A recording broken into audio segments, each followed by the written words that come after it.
мой идеальный выходной я хочу увидеть Львов. Я мечтаю сходить в аквапарк, покататься с горок. Не знаю. Главное, что с братишками. Хочу много гулять.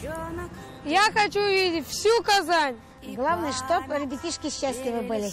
Ну что, Адиевы, готовы отправиться в свой идеальный выходной? Поехали! Понимаешь, все еще будет, 100 концов убегает. В объективе ТНВ сегодня семья Адиевых из Мензелинска. Порой, чтобы мечты исполнялись, нужно сделать всего лишь небольшой шаг к ним навстречу. Вот и наши герои сегодня сами приехали в Казань.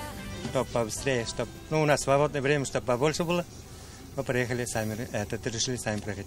И мечты, ну конечно, сбываются, если этого сильно захочется.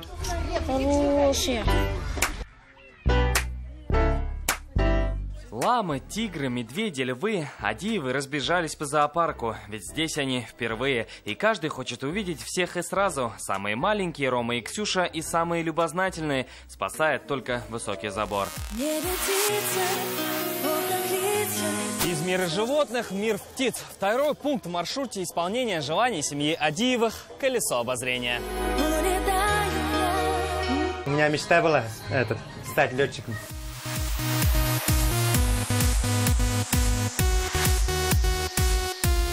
Такой отдых у нас впервые, чтобы все вместе, вот и зоопарк, колесо обозрения. И, конечно, аквапарк. Плавание – любимое хобби Адиевых. А потому амазонка и подводные приветы им не в новинку. Я волна, новая волна.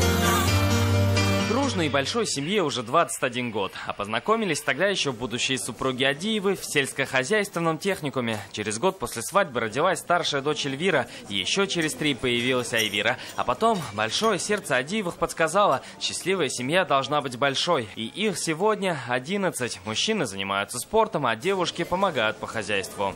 Раскрою вам маленький секрет. Из 9 продолжателей рода Адиевых 7 из детского дома. В большой семье есть и 2 двойняшек. Во-первых, я педагог, может, за это. Во-вторых, я таких сирот жалею. Мы привыкли, с ними хорошо, дружно живем. Чтобы большая семья была на связи даже в отъездах, мобильный оператор Теле2 подарил героям новенький смартфон. В ответ Адиевы сделали свой презент. У татар как принято, если в гости приезжаешь, с пустыми руками не приезжаешь, вот мы от себя привезли вот сладкий презент вам. Пожалуйста, примите от души. Чак-чак вам. Чак-чак, национальное блюдо. Слово от Мухаммадуллина, Игорь Романов, ТНВ, Казань.